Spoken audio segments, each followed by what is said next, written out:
अस्सलाम वालेकुम, welcome back. आज की इस वीडियो में हम एक्सरसाइज 2.6 करेंगे। स्टार्ट करने से पहले अगर आपने मेरे चैनल को सब्सक्राइब नहीं किया तो सबसे पहले सब्सक्राइब कर दें, लाइक कर दें, शेयर कर दें, don't forget to press the bell icon. चलते हैं जी अपनी एक्सरसाइज की तरफ। क्वेश्चन नंबर 1 में वो आपको कह रहा है आपने सिंथेटिक डिवीजन का यूज़ करते हुए क्वोशिएंट और रिमाइंडर फाइंड आउट करना है। ठीक है जी।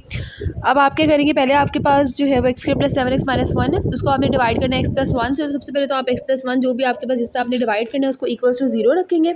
आंसर आपके पास आएगा -1। अब वो -1 आपने साइड पे लिख दिया। दूसरा आप जो आपके पास दूसरी वैल्यू है उसके आप सिर्फ और सिर्फ नंबर्स कोफिशिएंट्स लेंगे। ठीक है, 1, 7 और -1 आपने ले लिया। फर्स्ट जो नंबर होता है वैज इट इज़ नीचे आ जाते हैं। सेकंड वाला जो होता है उसको आप क्या करते हैं, मल्टीप्लाई करेंगे।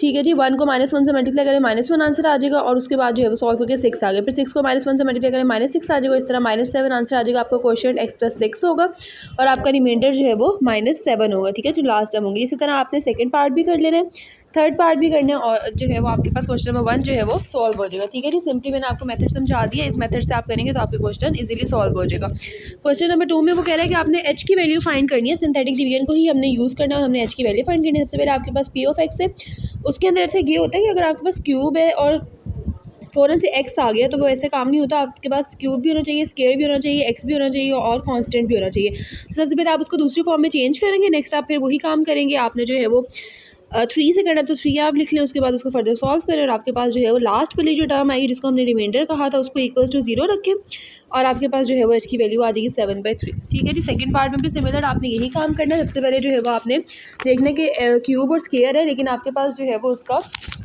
एक्स नहीं है, तो आपने एक्स जो है वो के साथ 0 लगा के लिख देना। नेक्स्ट आपने उनके जो है वो कोफिशिएंट्स लिखे, फर्दर आपने उनको इक्वल टू 0 रखा और आपके पास एच की वैल्यू आ गई है 6। ठीक है जी। थर्ड पार्ट में अब आपके पास -1 है, तो -1 से भी आपने सिमिलरली ऐसे ही सॉल्व करना है। सॉल्व करने के बाद रिमाइंडर जो है वो आपके पास 0 के इक्वल है और आपके पास जो आंसर आएगा एच का वो आपके पास आएगा -5। ठीक है जी। ये आपके पास था क्वेश्चन नंबर 2। 3 क्वेश्चन देखते हैं उसमें क्या कह रहा है। Use synthetic division to find the values of L and M.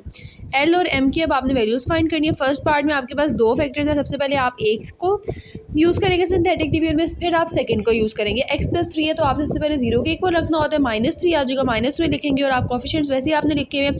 First अब नीचे आ गई, नेक्स्ट आप मल्टीप्लाई करते जाएंगे और आपके पास एक रिमाइंडर आ जाएगा। सेकंड में आपने 2 लिखा है और उन्हीं वाले ऊपर वाले को यूज़ करते हुए आपने उसको मल्टीप्लाई किया और आपके पास 2 फैक्टर्स आ गए। अब एक में आपके पास जो है वो m आया और एक में l भी आया। तो जो सिंपल एल वाला है ना उसको इक्वल्स टू 0 रख के एल की वैल्यू निकाल लो। उसके बाद उसको पुट करो दूसरे वाले के अंदर और वहाँ से जो है वो आपकी एम की वैल्यू निकलेगी। ठीक है जी। तो एल की वैल्यू आपकी -3/2 निकली है और एम की वैल्यू आपके पास -18 निकली है। सेकंड पार्ट में भी सिमिलर आपने यही काम करना है। x-1 इक्वल्स टू 0 पुट करो तो 1 आ जाएगा, x+1 इक्वल्स टू 0 पुट करो तो -1 आ जाएगा। ठीक है जी। अब फर्दर आप इसको सॉल्व करो। सॉल्व करेंगे तो आपके पास जो है वो फिर आपके पास एक एम वाली वैल्यू आएगी और एक एल और एम दोनों वाली वैल्यू आएगी। अच्छा, ये जो सेकंड वाला है ना इसके अंदर 1 सिंपल लिखा हुआ है, यहाँ पे माइनस लगाना है। ठीक है जी। अब आपने क्या किया, एम की वैल्यू निकाली। एम की वैल्यू निकालने के बाद उसको पुट कर दो दोबारा से जिसके अंदर एल और एम था वहाँ पे एम को पुट करो और आपके पास जो है वो एल की वैल्यू आ जाएगी। एम की वैल्यू क्या आई है आपके पास -1/2 और एल की वैल्यू क्या आई है आपके पास 2। ठीक है जी। क्वेश्चन नंबर 4 उसमें वो आपको कह रहा है solve by using synthetic division. आपने सिंथेटिक डिवीजन को ही यूज़ करते हुए इसको सॉल्व करना है। फर्स्ट पार्ट में देखो वो कह रहा है 2 is the root of equation. 2 जो है वो इस इक्वेशन का रूट है। उसने कहा है कि ये रूट है तो आपने ये बताना है उसको कि ये वाकई रूट है। अगर किसी चीज़ का कोई रूट होता है ना किसी इक्वेशन का कोई नंबर, तो उसका आंसर जो है ना रिमाइंडर वो 0 के इक्वल आना होता है। तो अब आप ऐसे इसको सॉल्व करो। सबसे पहले जो है वो एक्स की वैल्यू के साथ 0 लगा लो, फिर इसको फर्दर सॉल्व करो।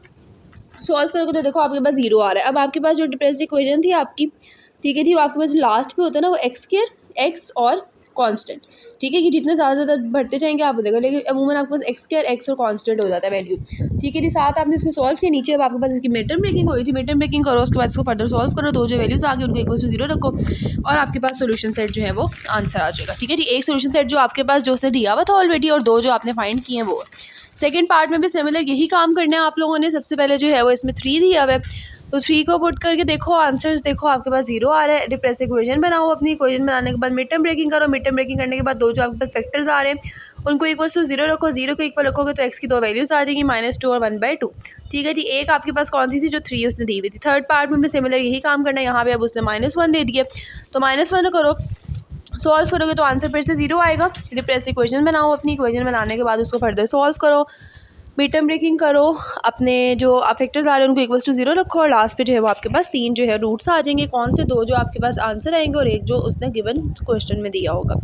फिफ्थ में भी जी आपने यही काम करना है, सिंथेटिक डिवीजन ही करनी है। 1 और 3 उसने क्या रूट्स, हम यहाँ पे 2 रूट्स दे दिए, पहले 1 को चेक करो आंसर 0 आएगा, नेक्स्ट उसी वाले टर्म्स को पकड़ के 3 को चेक कर लो तो भी आंसर 0 आएगा। सबसे पहले आपने क्या करना है कि एक्स के जितने पावर्स हैं वो सारी लाइन वाइज होनी चाहिए, सीक्वेंस में होनी चाहिए। यहाँ पे देखो 4 और 2 है तो 3 और एक्स मिसिंग था, तो सबसे पहले वो बनाया और उसके बाद फिर सॉल्व किया। ठीक है, सॉल्व करने के बाद डिप्रेसिव इक्वेशन बनाओगे आप नीचे वाले की, लास्ट वाले से जो आपके पास बचेगी उसको फर्दर सॉल्व करो, मिड टर्म ब्रेकिंग करो। मिड टर्म ब्रेकिंग करने के बाद जो है फैक्टर्स आएंगे उनको इक्वल्स टू 0 रखो, 0 के एक बार रखोगे तो आपके पास सोल्यूशन सेट जो है वो ऑलरेडी आ जाएगा। आप सोल्यूशन सेट यहाँ पे 4 आएंगे, 2 जो आपके पास एक्स की वैल्यूज़ गिवन थी और 2 जो आपके पास उसने फैक्टर्स दिए थे। ठीक है, अब क्या करना है, थर्ड वाला देखो, इसका सेकंड पार्ट उसमें 3 और -4 है, उसके रूट्स आपको गिवन है, उसमें जो है वो आपको अरेंज ही दिया हुआ है तो आपने कुछ नहीं करना। नेक्स्ट आप फर्दर एक दफ़ा 3 पुट कर दोगे, फिर -4 पुट कर दो, दोनों के आंसर जो है वो 0 के इक्वल ही आएंगे। डिप्रेसिव इक्वेशन बनाओ अपनी, उसको जो है वो फर्दर सॉल्व करो, सॉल्व करोगे मिड टर्म ब्रेकिंग करोगे, 2 फैक्टर्स बनेंगे, उन दोनों फैक्टर्स को जो है वो इक्वल्स टू 0 रख दो, 0 के इक्वल रखोगे और नेक्स्ट आपके पास जो है वो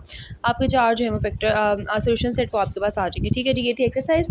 इसमें किसी किस्म की कोई डिफिकल्टी है तो कमेंट सेक्शन में पूछ लो। Further more personal online classes चाहिए किसी सब्जेक्ट के लिए या मैथ्स के लिए, ठीक है जी, तो आप कॉन्टैक्ट कर सकते हैं, डिस्क्रिप्शन में नंबर मेंशन कर दूँगी। साथ ही साथ अगर आपने कोई असाइनमेंट्स वगैरह अपनी बनानी है, किसी भी चीज़ में आपको हेल्प चाहिए, पम्फलेट्स वगैरह बनाने हैं, तो आप कॉन्टैक्ट कर सकते हैं। डिस्क्रिप्शन में नंबर मेंशन है, उस पर कॉन्टैक्ट करें, इंशाल्लाह आपका जो है वो काम हो जाएगा। नेक्स्ट वीडियो में मिलते हैं, अल्लाह हाफ़िज़।